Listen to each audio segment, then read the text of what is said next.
So last month I brought you a morning huddle video highlighting the power of working backwards. The concept is to start with your end game in mind. Identifying your goal certainly is an important place to start. However, the planning process of taking that goal and breaking it into smaller bite-sized pieces is even more critical. Once you've done so, you then know exactly what your daily activities need to be, and when you carry those out consistently, you know that you'll ultimately reach your goal.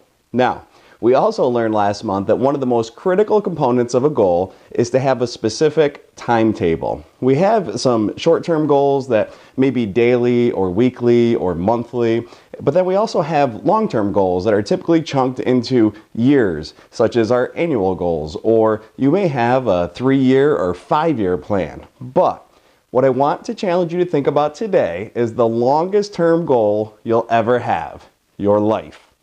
When I was a sophomore in college, I took a creative writing course where our professor gave us an assignment to write our own obituaries. Now, at the time, I was 19 years old. I had no wife, I had no kids, I had no job, and 99% of my life's experiences took place exclusively in upstate New York. Talk about having writer's block. I mean, I sat in front of this piece of paper for nearly an hour, and I had no idea what to write about. It was at that point that I realized I probably should start living a little bit more. And specifically, I should probably start doing the things that I would want people to remember me for.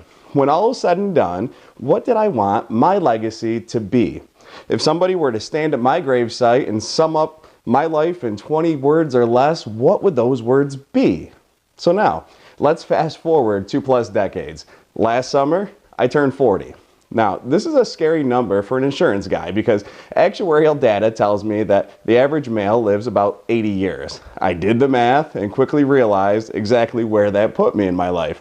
Suddenly, I flashed back to St. John Fisher College in Rochester, New York, and I was back in the mid-90s sitting in that classroom thinking about writing my own obituary. But this time, things were a little bit different.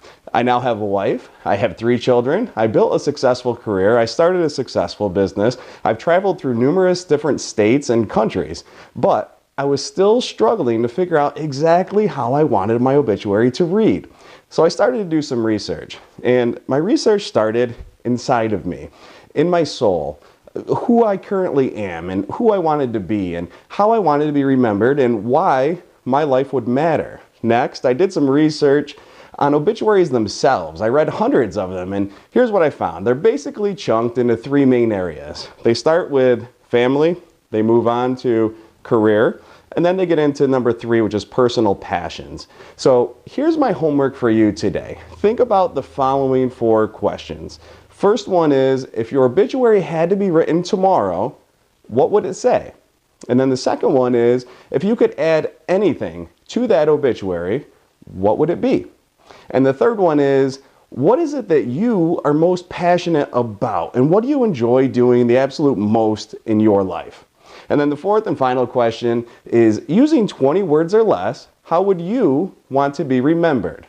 Okay, so our time here together today has expired, but here's my ask of you. I kindly ask that you meet me right back here tomorrow morning so we can review the answers to those 4 questions and dive deeper into this exercise.